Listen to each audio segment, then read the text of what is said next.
आप सबको नमस्कार। आप सबका एक बार फिर से हार्दिक स्वागत है हमारे इस यूट्यूब चैनल पर।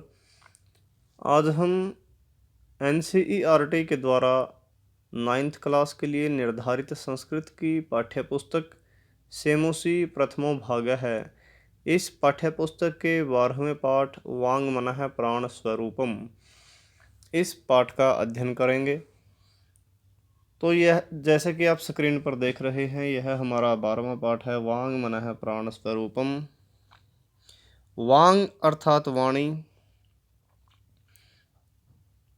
मनः अर्थात मन, प्राण अर्थात प्राण, स्वरूपम स्वरूप।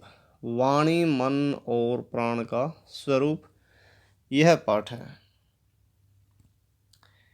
तो इस पाठ में दो व्यक्ति हैं, श्वेतकेतु और आरुणि।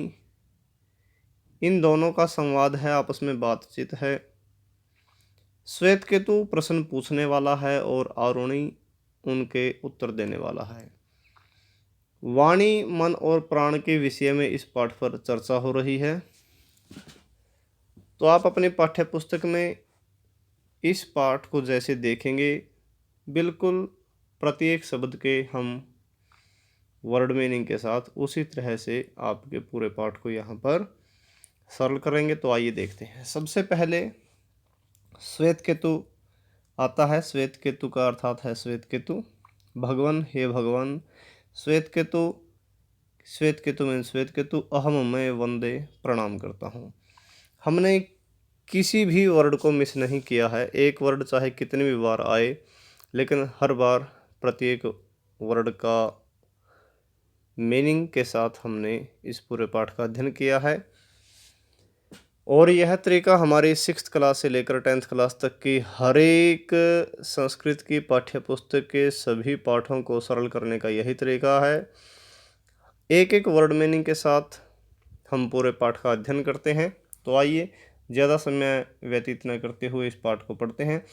सबसे पहले श्वेतकेतु कहता है कि मैं श्वेतकेतु, हे भगवान, प्रणाम करता हूँ। हे भगवान, मैं श्वेतकेतु प्रणाम करता हूँ। आरुणि, आरुणि, आरुणि अर्थात आरुणि, वत्स, हे पुत्र, चिरंजीव, दीर्घायु हो या दीर्घायु बनो। तो उनको आशीर्वाद देता है। और यहाँ पर ये जो निशान हमने इस तरह से लगाया है कुछ शब्दों के आगे, इसका अर्थ क्या है, इसका मतलब क्या है? इसका मतलब है कि उस व्यक्ति की पंक्ति वहाँ से शुरू हो गई है, यानी कि वह व्यक्ति वहाँ से बात शुरू कर रहा है। जैसे श्वेतकेतु के पहले हमने यह निशान लगाया है, तो यहाँ से श्वेतकेतु की लाइन शुरू हो गई, यानी कि श्वेतकेतु अपनी बात रख रहा है। अब यहाँ आरुणि के साथ हमने ऐसा निशान लगाया है, तो अब आरुणि की बात शुरू हुई है। यहाँ तक आरुणि ने अपनी बात रखी है। इसके बाद फिर श्वेतकेतु आता है। श्वेतकेतु अर्थात श्वेतकेतु, भगवान, हे भगवान, किंचित कुछ प्रश्न पूछने के लिए इच्छामी, इच्छा करता हूँ या पूछना चाहता हूँ, ऐसा भी आप लिख सकते हैं, समझ सकते हैं। आरुणि, आरुणि कहता है, वत्स, हे वत्स, किम क्या, अद्य आज, आज क्या, त्वया तुम्हारे द्वारा प्रष्टव्यम पूछना अस्ति है, आज तुम्हारे द्वारा क्या पूछना है। श्वेतकेतु कहता है, श्वेतकेतु, भगवान, हे भगवान, प्रष्टुम पूछना इच्छामी, चाहता हूँ, किम क्या। अब ये जो है ये है हमने ब्रैकेट में लिखा है, ये सिर्फ इस पंक्ति को पूरा करने के लिए है, जबकि किम का जो सही अर्थ है वो सिर्फ क्या होगा। ठीक है।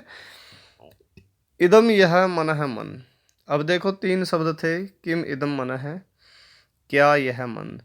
अब अगर है हम नहीं लगाएंगे तो सेंटेंस हमारा अधूरा रह जाएगा, वाक्य अधूरा रह जाएगा। तो हमारा वाक्य हुआ, यह मन क्या है।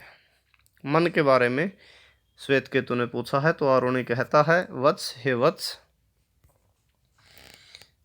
आशितस्य, खाए हुए अन्नस्य, अन्न का यह जो अनिष्ट है, सबसे छोटा भाग है, तत् वह मन है, मन है। अब खाए हुए अन्न का जो सबसे छोटा भाग है वह मन है। इसको समझने की भाषा में आप यह भी समझ सकते हैं कि भाई जो हम अन्न खाते हैं उसका जो असर होता है, जो हमको दिखाई नहीं देता, अर्थात सबसे छोटा लिखा है ना। अब खाए हुए अन्न का सबसे छोटा भाग का मतलब हम यहाँ समझ सकते हैं मोटे से शब्दों में कि अन्न का जो असर है वह मन है। ठीक है। श्वेतकेतु कहता है, कै, क्या, च, और प्राण है, प्राण, और प्राण क्या है। आरुणि फिर कहता है पीता नाम पिए हुए अपाम यह अपाम जल का यह जो अनिष्ट है सबसे छोटा भाग है स प्राण है वह प्राण है। अब प्राण की क्या परिभाषा बताई अरुणि ने कि पिए हुए जल का जो सबसे छोटा भाग है। अब सबसे छोटा भाग यह आप उलझने की ज़रूरत नहीं, विचलित होने की ज़रूरत नहीं है। इसका अर्थ आप इतना समझ सकते हैं कि भाई जल का, हम जो जल पीते हैं उसका जो असर होता है, जो हमें मतलब दिखाई नहीं देता, उसी को हम प्राण कहते हैं। ठीक है। बाकी खाने पीने के तो जो हमारे शरीर में असर हो जाता है, शरीर तंदुरुस्त रहता है, बलवान होता है, लेकिन वह सबसे छोटा भाग बताया है इसने कि जो सबसे छोटा भाग है। अर्थात मोटे से समझने की भाषा में हम इतना समझ सकते हैं कि भाई खाने पीने का जो असर है वो मन और प्राण है।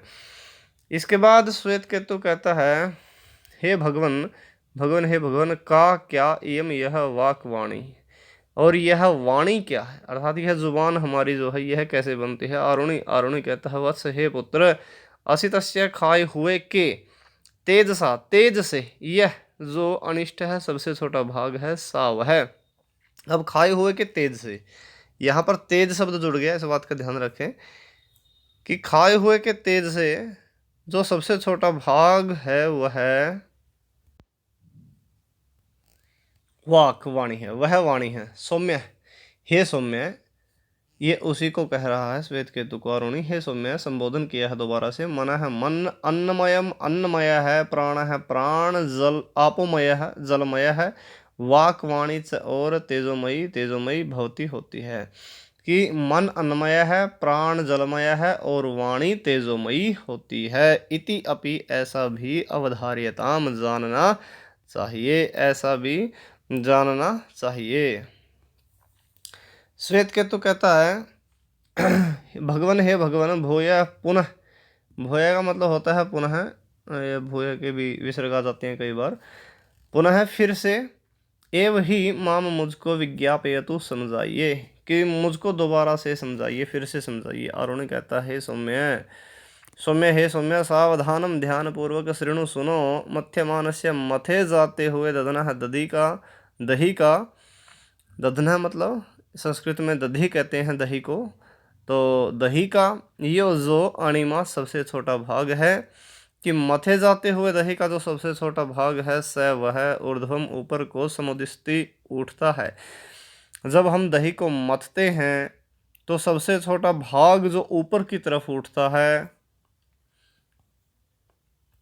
तत्व वह सर्प ही घी भवती होता है, वह घी होता है। अर्थात इसने उदाहरण दिया है कि जैसे दही को मथने से घी निकल जाता है, जबकि वो दही के अंदर ही होता है लेकिन उसको मथने की जरूरत होती है। श्वेत केतु कहता है भगवान हे भगवान, व्याख्याताम बता दिया गया भवता आपके द्वारा, घृतोत्पत्ति रहस्यम घी की उत्पत्ति का रहस्य, घृत घी उत्पत्ति उत्पत्ति रहस्यम रहस्य घी की उत्पत्ति का रहस्य, कि आपके द्वारा तो घी की उत्पत्ति का रहस्य बता दिया गया है। भूयः फिर से, अपि भी स्रोत में इच्छा में सुनना चाहता हूँ, दोबारा से फिर सुनना चाहता हूँ, अर्थात समझाओ। आरुणि कहता है एवमेव ऐसे ही, कि जैसे दही से घी निकलता है ऐसे ही हे सौम्य, अस्य मानस्य खाए जाते हुए अन्न से, अन्न का योह जो अणिमा सबसे छोटा अंश, स वह ऊर्ध्वम ऊपर समुदिस्ति उठता है। अर्थात जो अन्न का, जो खाए जाते हुए अन्न का जो एक प्रकार से जो रिजल्ट है जो ऊपर की तरफ उठता है, स वह मनो भवती मन होता है। अवगतम समझ गए, नैवा या नहीं, कि अब समझ गए या नहीं, कि खाए पिए का जो परिणाम है, जैसे दही को मथने का परिणाम घी निकलता है, वैसे ही खाए जाते हुए इनका जो सबसे छोटा भाग ऊपर उठता है वह मन होता है। समझ गए या नहीं। श्वेत केतु कहता है सम्यक अच्छी प्रकार अवगतम समझ गया भगवान हे भगवान, कि हे भगवान अच्छी प्रकार से समझ गया, यहाँ से गया पैराग्राफ शुरू हो जाता है। आरुणि कहता है वत्स हे वत्स, पिए माना नाम पिए जाते हुए अपाम जल का, पिए जाते हुए जल का यो जो सबसे अणिमा सबसे छोटा भाग, स वह ऊर्ध्व ऊपर समुदस्ति उठता है, स वह एव ही प्राणो प्राण भवती होता है, वही प्राण होता है। इसी प्रकार जैसे पिए जाते हुए जल का जो सबसे छोटा भाग ऊपर उठता है, वह क्या होता है? प्राण होता है। तो श्वेत केतु कहता है, भगवन, हे भगवन, वाचम वाणी को अभी भी विज्ञापयतु, समझाइए या समझाएं, कि वाणी को भी समझाएं। आरुणि, आरुणि कहता है, सौम्य, हे सौम्य, अस्य मानस्य, खाए जाते हुए तेज, सो तेज का, खाए जाते हुए के तेज का, ठीक है, खाए जाते हुए के और लिख सकते हैं हम यहाँ पर, खाए जाते हुए के तेज का, यो जो अणिमा, सबसे छोटा भाग, स वह, ऊर्ध्व समुदिष्टि, ऊपर उठता है, स वह, खलु निश्चय ही, वाक वाणी भवती होती है। अर्थात जो हमारी एनर्जी जो बाहर की तरफ निकलती है खाए जाते हुए की, वह वाणी के रूप में निकलती है। अनेक प्रकार के परिणाम होते हैं खाने पीने के, तो एक परिणाम हमारा खाने का जो एनर्जी, जो तेज जो बाहर निकलता है, वह वाणी के रूप में भी निकलता है। वत्स, हे वत्स, उपदेशांते, उपदेश के अंत में, भूयः, दोबारा, अपि भी, तवाम, तुमको, विज्ञापयितुम इच्छामि, बताना चाहता हूँ, कि उपदेश के अंत में दोबारा भी तुमको बताना चाहता हूँ, यत कि अन्नमयम भवति मनः, अन्नमय भवति होता है मनः, मन, कि मन जो है वो अन्नमय होता है, मन अन्नमय होता है। आपोमयो भवति प्राणः, आपोमय जलमय भवति होता है प्राणः, प्राण, और प्राण जलमय होते हैं। भाई मन अन्नमय होता है, प्राण जलमय होते हैं, और तेजोमयी का मतलब तेजोमयी, च और भवती होती है वाक वाणी, और वाणी तेजोमयी होती है। क्या? कि मन अन्नमय होता है, जैसा खाओगे अन्न वैसा रहेगा मन, और प्राण जलमय होते हैं, और वाणी तेजोमयी होती है। इति अपि, इति ऐसा, ऐसा है, किम क्या, और क्या, यादृशम जैसा, अन्नादिकम अन्न आदि, गृहणाति ग्रहण करता है। मानव है, मानव, अब वही बात कही है ना, जैसा अन्न आदि मानव ग्रहण करता है, वही जैसा अन्न मानव खाता है, मनुष्य जैसा अन्न खाता है, तादृशम वैसा एव ही, तस्य उसका, मन है, चित्तादिकम, मन है, चित्तादिकम का मतलब मन आदि, वैसा ही उसका मन आदि भवती होता है। अब जैसा जैसा अन्न खाते हैं वैसा ही मन हमारा बन जाता है। अच्छा, सात्विक खाना खाएंगे सात्विक विचार रहेंगे मन में, और तामसिक खाना खाएंगे तो विचार भी हमारे तामसिक रहेंगे। अर्थात जैसा अन्न खाओगे वैसा मन होगा। इति ऐसा, मत, मेरे, उपदेश सार है, उपदेश का सार है, अर्थात यही मेरे उपदेश का सार है। वत्स, हे वत्स, एतत्, यह सर्वम सब, हृदयन, हृदय से, मन से, अवधार्य, समझ लो या धारण कर लो, यह सब अपने मन से धारण कर लो। श्वेत केतु, श्वेत केतु कहता है, यत जो आज्ञा पयति, आज्ञा है आपकी, जो आपकी आज्ञा है, जो आपकी आज्ञा, भगवन, हे भगवन, एषः प्रणमामि, यह मैं श्वेत केतु आपको प्रणाम करता हूँ। आरुणि, आरुणि कहता है, वत्स, हे वत्स, चिरंजीव, दोबारा से सुर में भी यही कहा था, बाद में भी यही कहा कि दीर्घायु बनो, लंबी उम्र वाले बनो, तेजस्वी, तेजस्विता से युक्त, अर्थात प्रभाव से युक्त, नव हम दोनों द्वारा अधितम पढ़ा हुआ अस्तु हो। अर्थात सबसे मुख्य बात लास्ट में आई है कि गुरु और शिष्य ने टीचर ने और स्टूडेंट ने जो पढ़ाई की है वो प्रभावशाली हो। अर्थात टीचर ने जो पढ़ा है उसका भी अच्छा रिजल्ट निकले, और बच्चे ने जो पढ़ा है उसका भी अच्छा रिजल्ट निकले। अर्थात दोनों की जो पढ़ाई है, जो पढ़ना और पढ़ाना है, गुरु पढ़ाता है शिष्य पढ़ता है, तो दोनों का जो अध्ययन है, जो पढ़ा हुआ है, वह तेजस्विता से युक्त हो, अर्थात एक अच्छे प्रभाव से युक्त हो, समाज में एक उसका अच्छा मैसेज आना चाहिए, एक अच्छी सीख सबको प्राप्त होनी चाहिए, वह सार्थक होना चाहिए। लास्ट में यही इसका मुख्य बिंदु है। तो यहाँ पर हमारा यह जो पाठ है, 12वां पाठ, वांग मनः प्राण स्वरूपम, वाणी, मन और प्राण का जो स्वरूप है, यह इस पाठ का टाइटल है। यहाँ पर हमारा यह पाठ पूरा होता है। यदि आपको हमारी यह वीडियो पसंद आई है, इसको शेयर करें, लाइक करें, कमेंट करें, और संस्कृत के अध्ययन के लिए निरंतर हमारे साथ जुड़े रहें। अगली वीडियो में फिर मिलते हैं। जय तो संस्कृतम, जय तो भारतम।